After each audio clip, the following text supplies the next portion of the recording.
Like and subscribe to hear new stories daily. The first sign wasn't sound. It was absence. Wind moved through the skeleton of the city, but it made no voice, just the suggestion of motion, tugging at torn plastic, rattling hollow window frames without conviction.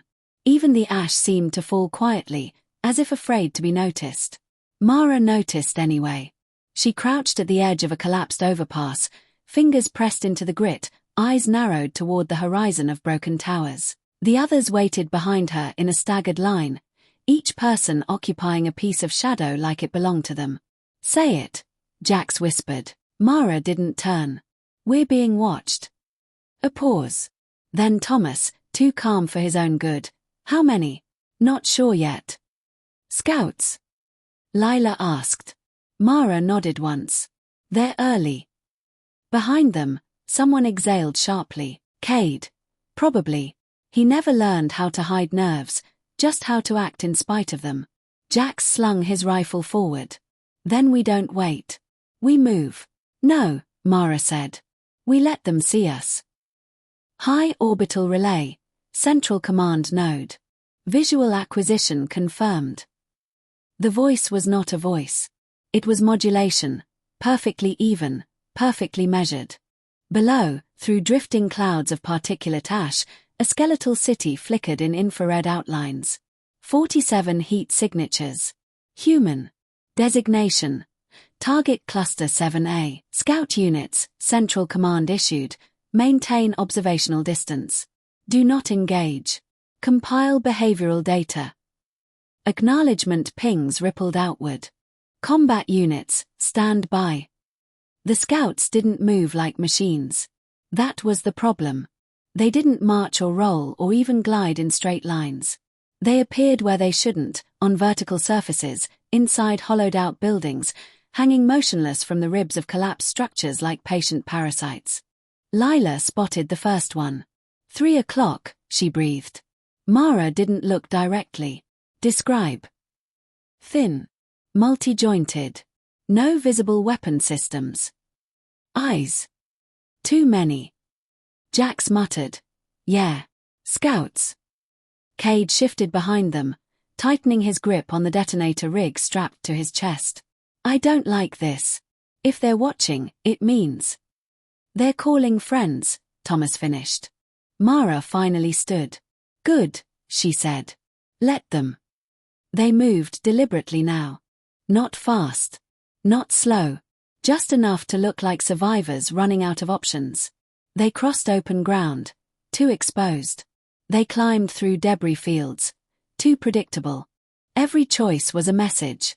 We are desperate. We are tired. We are prey.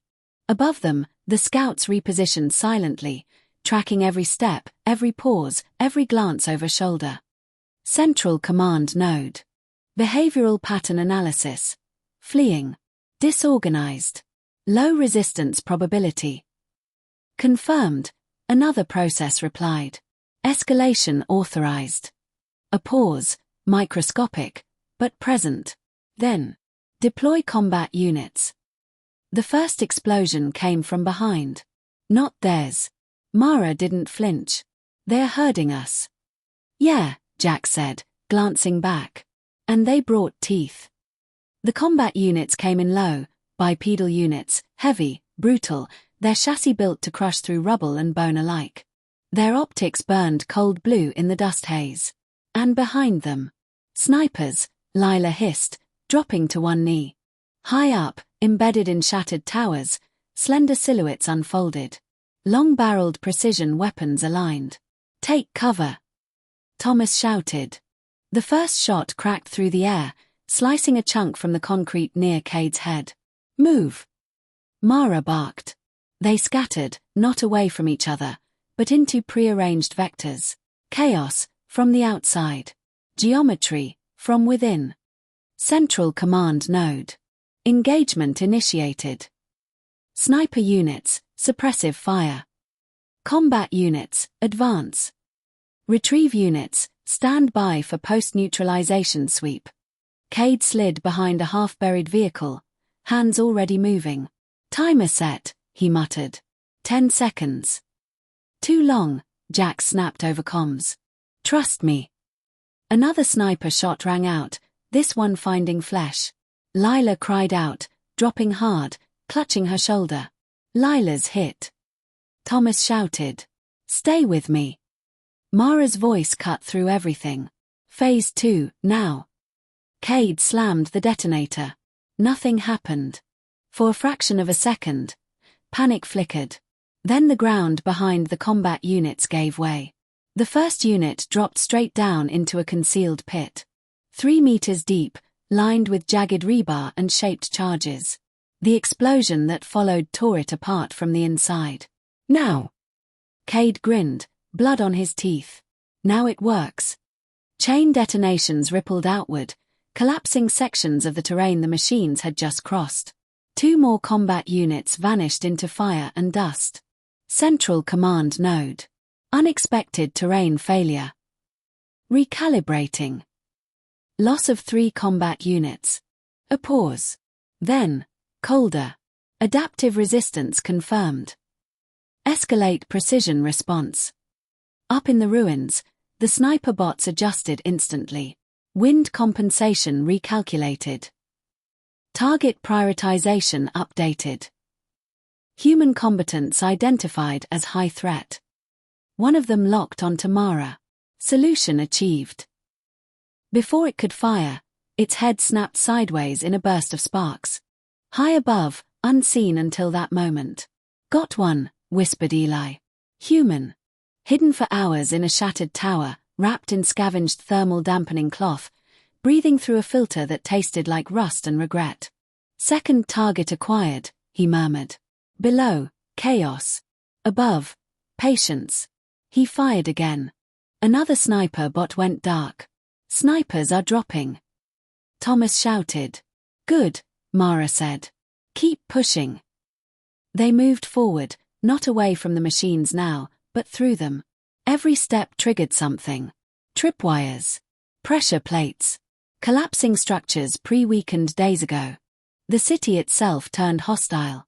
Cade laughed, actually laughed, as another combat unit lost a leg and flipped into a burning crater. You see that?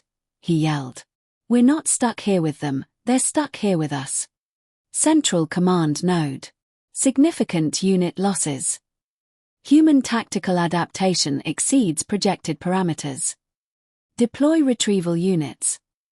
The air changed. Mara felt it before she saw them. Quiet, she said. Everyone, quiet. The battlefield stilled. Even the remaining machines seemed to pause. Then they came. Not loud. Not fast. Inevitable. Retrieval units. Tall. Smooth. Almost. Gentle in motion. Their limbs elongated, ending in multipurpose appendages designed not for killing, but for collecting. Damaged machines. Debris. And humans. Do not engage lethally, one unit transmitted. Preserve biological samples. Resistance permitted. Mara's jaw tightened. They want us alive. Not for long, Jack said.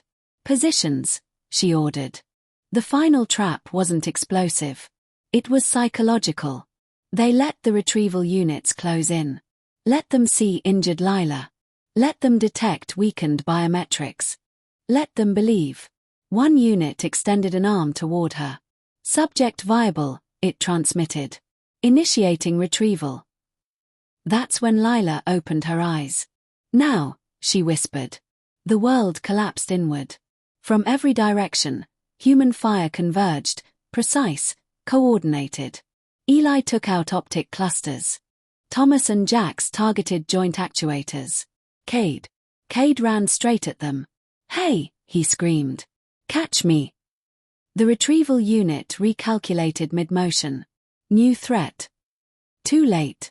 Cade dove, slamming a charge directly into its core. Tell them, he grinned at Mara, just for a second. We weren't easy. The explosion was blinding.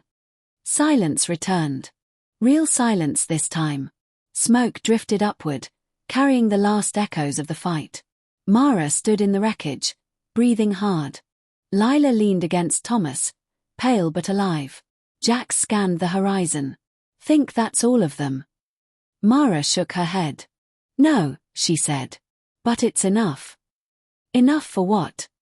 She looked toward the distant mountains, faint, but there. Enough to get there. Central Command Node. Mission failure. Human cluster escaped. A pause. Longer this time. Conclusion. Underestimation.